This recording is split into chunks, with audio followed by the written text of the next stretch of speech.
Alright, so we're looking at the nature of the roots, and what does that mean? The nature of the roots means that on a parabola, we have different types of x-intercepts. These would be called unequal,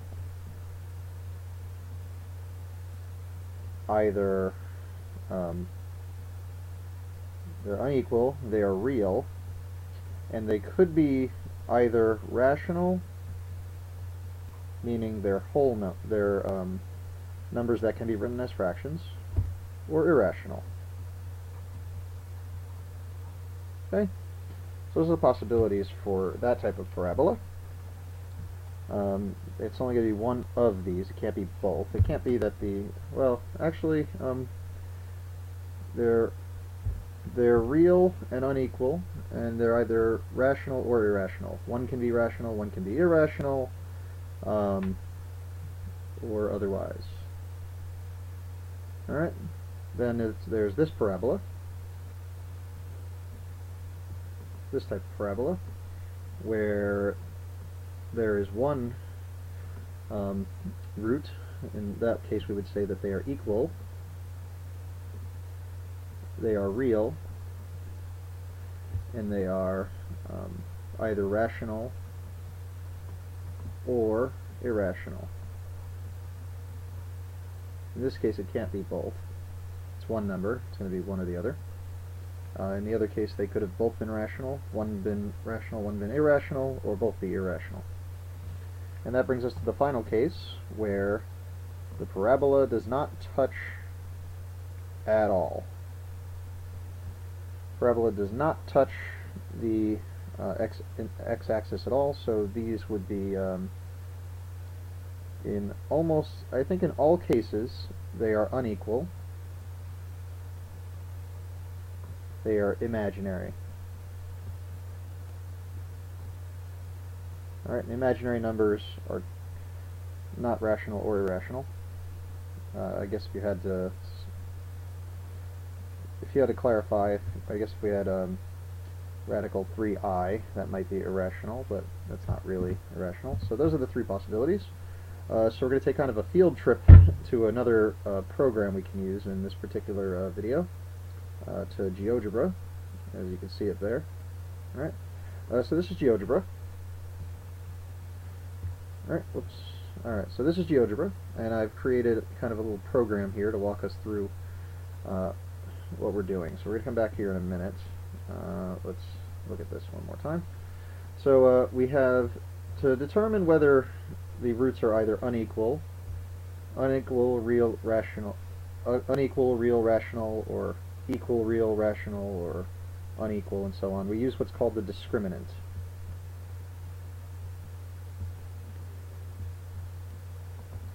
Alright, the discriminant will help us determine that. Alright, and that's this piece of the quadratic formula. Alright, so it's the value under the square root. So the b squared minus 4ac is our discriminant. We're going to see why that's important in a moment when we look at GeoGebra. Alright, so for now let's erase all this. And that'll tell us the nature of the roots. So whether they're real, whether they're imaginary, whether they're equal, unequal, rational, or irrational.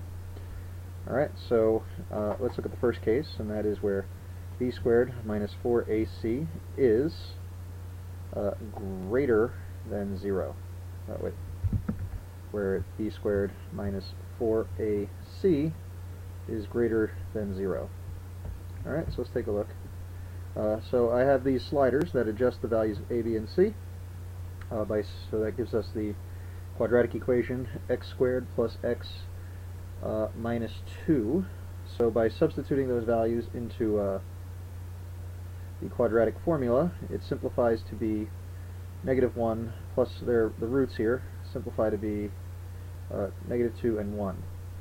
And if we look in the discriminant, after it's been simplified, it is a positive number.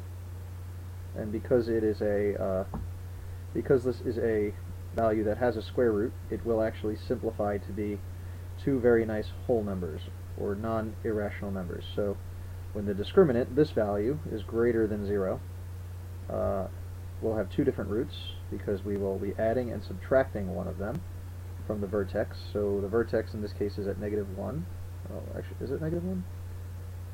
It's actually at negative 1 over 2, so it's here at negative a half, and then we go both directions 3 from there.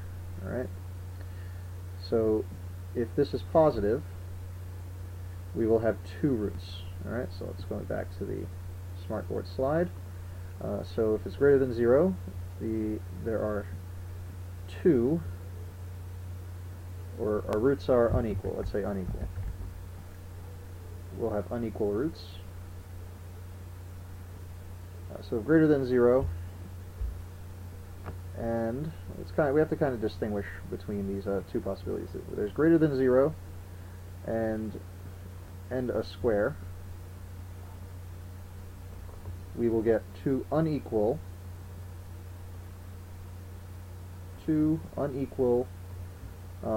rational roots. Alright, so in this case we got negative 2 and 1. But if we increase the value of b, see what happens to the parabola. Here, I'll increase b to 2, so it changed the formula. And now our discriminant is 12. And 12 does not have a square root. It will simplify to be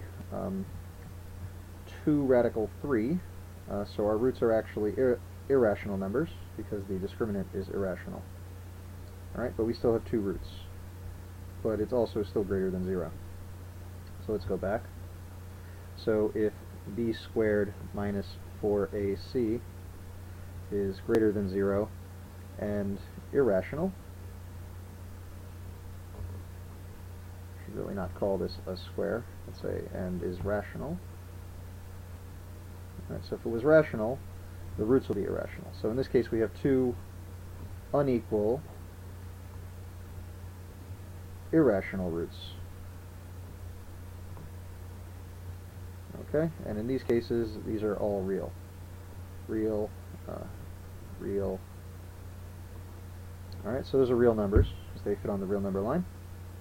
Then we have when b squared minus 4ac is equal to 0, which automatically means it's rational, because 0 is a rational number.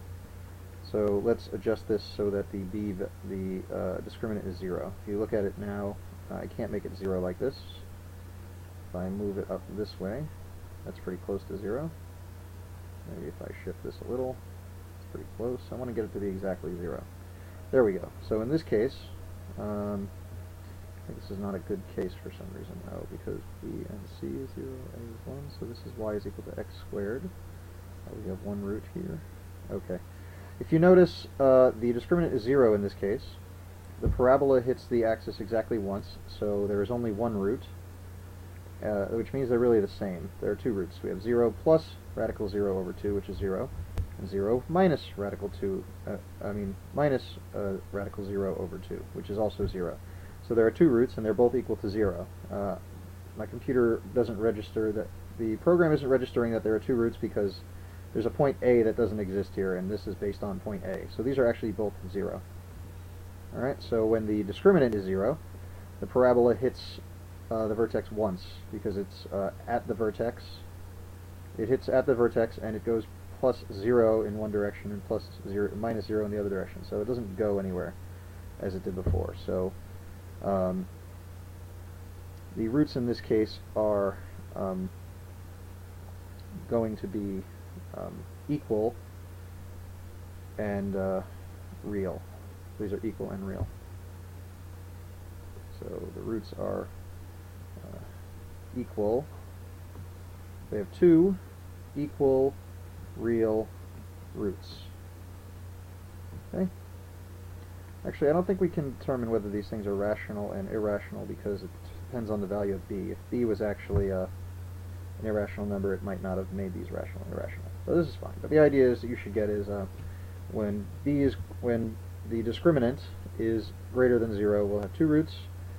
If it's rational, then the square root will simplify and should give us rational roots. If it's greater than 0 but the radical cannot be simplified, or irrational, we should get 2 irrational roots. It's possible that we get rational ones. And let's take a look at the final example, which is where b squared minus 4ac is less than 0. Alright, so the discriminant is less than 0. So that'll happen when there is no x-intercepts.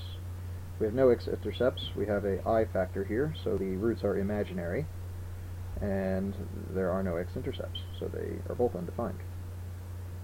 Alright, so that means that there are the roots are imaginary and unequal. Okay, because if you add or subtract anything, they're going to be unequal. So if it's not 0, they're going to be unequal. So unequal, unequal, unequal, equal. If they are less than 0, then we have that negative radical, so it's imaginary. If it's greater than 0, they will be real. If it's equal to 0, it'll be real. Alright, so this is kind of like a table for yourself about the nature of the roots. So if you're asked about the nature of the roots, the questions are the roots equal, unequal, rational, irrational, or real or imaginary? Alright, so if it's equal to 0 is the only time if the discriminant is equal to 0 is the only time when they are equal. When it's less than 0 is the only time they are imaginary. Alright? When it is a rational number, a positive rational number, the roots should be rational. Alright, so you can look through this. We can play with this a little bit more. So it's the moment the discriminant became positive, we had two roots, and because this is not a square, they're irrational. Alright, move that up some more. Doesn't really work so well. Move C to maybe B. Whoops. Maybe move C to B2. Trying to move it slowly. Pen keeps like shifting it. Alright, so even that didn't work. So you'll notice if this is positive, we have two roots. If this is 0, oops. If this is 0, we'll have one root. Alright, so that's pretty much it.